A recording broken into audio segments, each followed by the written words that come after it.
Cassita Montia Augustin, Une affaire de cœur, roman, aux éditions Mediapôle. Préface. Une affaire de cœur est un titre qui dit tout et qui invite à lire le roman, plutôt l'histoire, au mieux la série d'histoires racontées ici. En fait, la vie de tout un chacun est une histoire, un fleuve d'histoires variées. C'est une succession de vagues, et quelles que soient les forces de déferlement de ces vagues, elles finissent par s'échouer sur le rivage, sur une plage, une falaise ou un rocher, un port aménagé, une digue ou simplement sur des mangroves. Mais il arrive que ces vagues produisent des dégâts regrettables, irréparables. C'est le cas justement des tsunamis ou autres types de vagues. Ça aurait été le cas de l'histoire que Cassita Augustin narre dans son roman. Celui-ci connaît une fin plutôt heureuse. À vrai dire, heureuse selon la perspective morale de l'auteur, celle de la promotion des valeurs de fidélité et de responsabilité dans le mariage, dans le foyer et par-delà la société. Pour Kamata, le personnage central du roman et sa petite famille, c'est une fin heureuse dans la mesure où, en effet, les dégâts collatéraux causés par la famille de Kamata en donnant à ces derniers une maîtresse pour qu'il abandonne ainsi sa petite famille à son triste sort, ont été pardonnés. Vu d'un autre angle, celui de la maîtresse, une métisse, c'est plutôt la fin d'une situation de voleuse des maris où l'histoire devient une libération du statut de deuxième bureau pour s'ouvrir à une possibilité d'une relation socialement mieux considérée. Au total, la trame de ce roman est loin d'être une abstraction, une légende féerique. Il s'agit du construit d'un récit qui se rapporte à des faits courants avec leurs paradoxes. À une époque où certaines antivaleurs d'hier ont tendance à être présentées comme des valeurs au nom de la liberté, un roman comme celui-ci constitue, à n'en point douter, une invitation à la réflexion, mieux à la dialectique et encore plus au changement des comportements. Ainsi, ce roman peut-il être utilisé à des fins pédagogiques?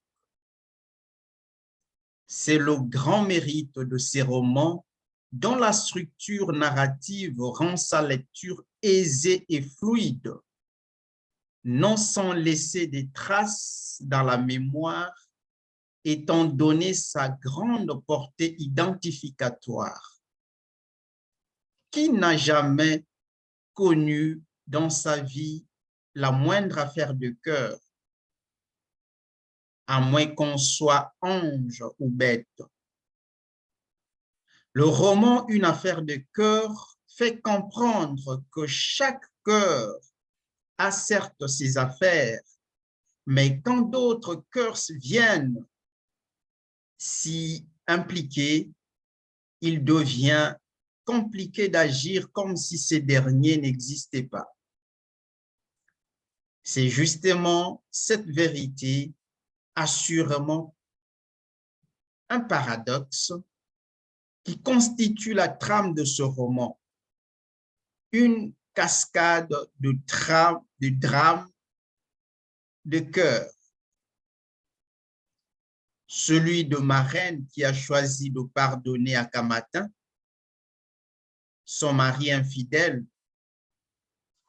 Celui de ce dernier qui a choisi de revenir au bercail en se détachant de sa maîtresse, une charmante métisse. Celui de celle-ci qui a subi une rupture affective illicite pour se retrouver dans l'inconnu. C'est d'ailleurs l'issue que l'auteur a voulu. Lino Pungi, professeur des universités, l'auteur de la préface. Avant-propos.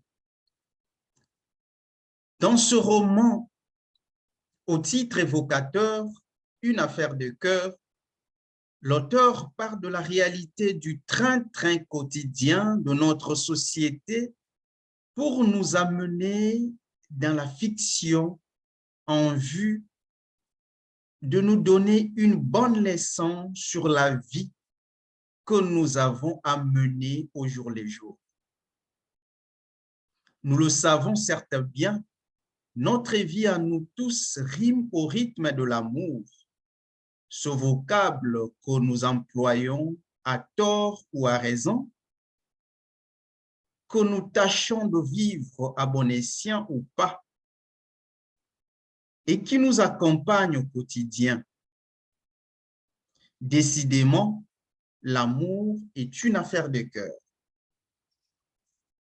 Cela étant, nous devons toujours chercher à le prendre de bon côté et à le vivre comme il se doit.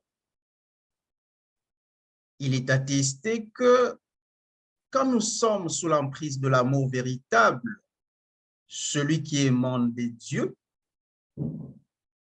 et qui nous est donné pour notre bien, nous rendons un grand service tant à nous-mêmes qu'aux autres.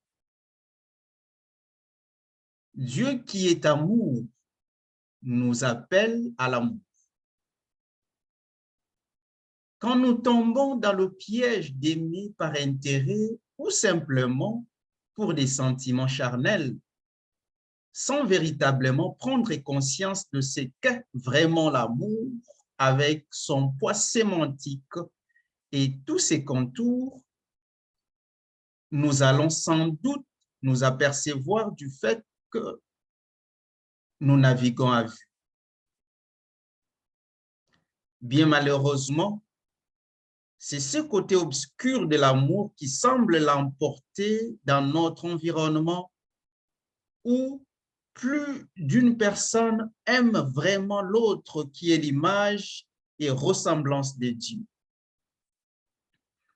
En témoignent les nombreux problèmes que rencontrent plusieurs couples dans nos sociétés et villages.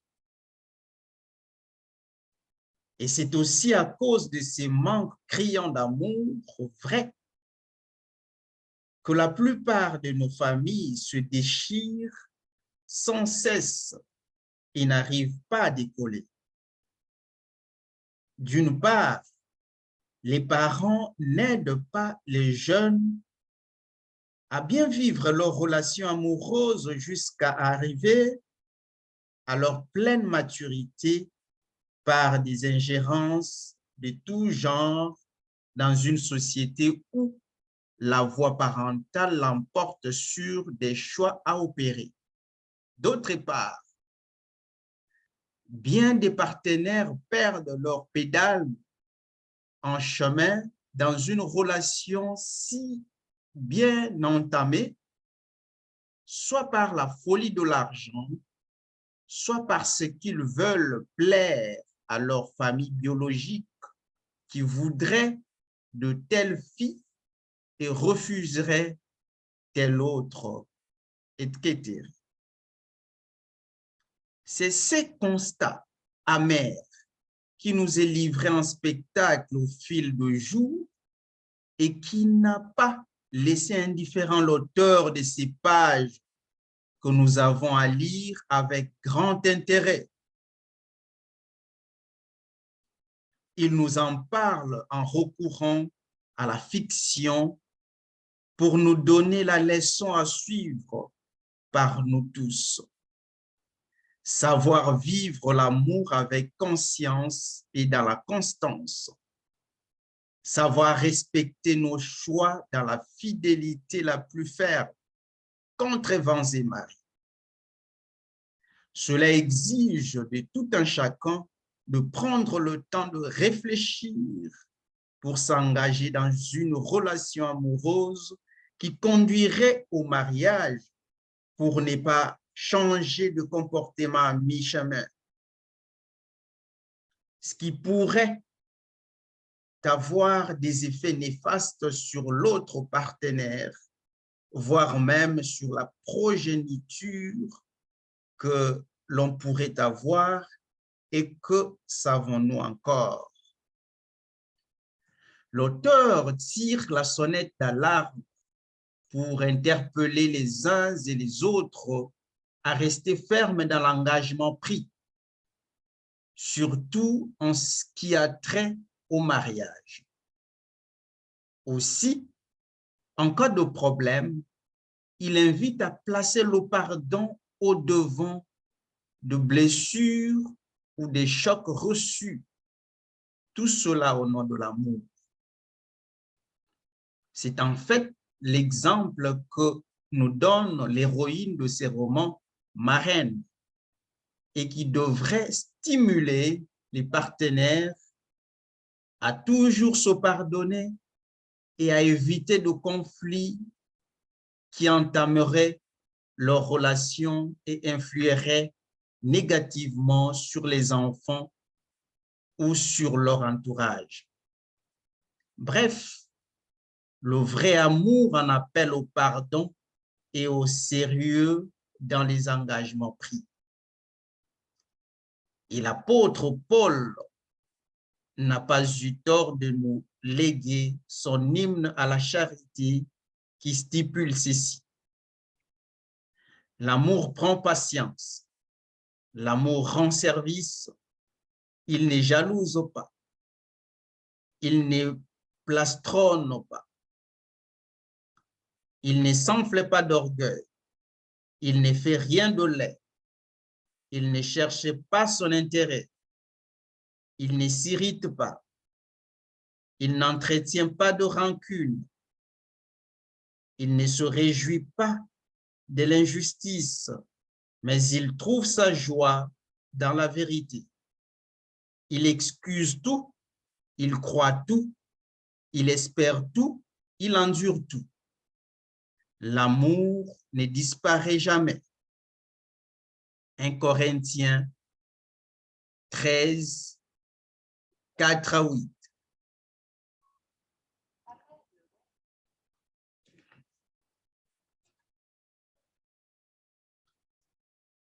En effet, dans ces romans, Marraine a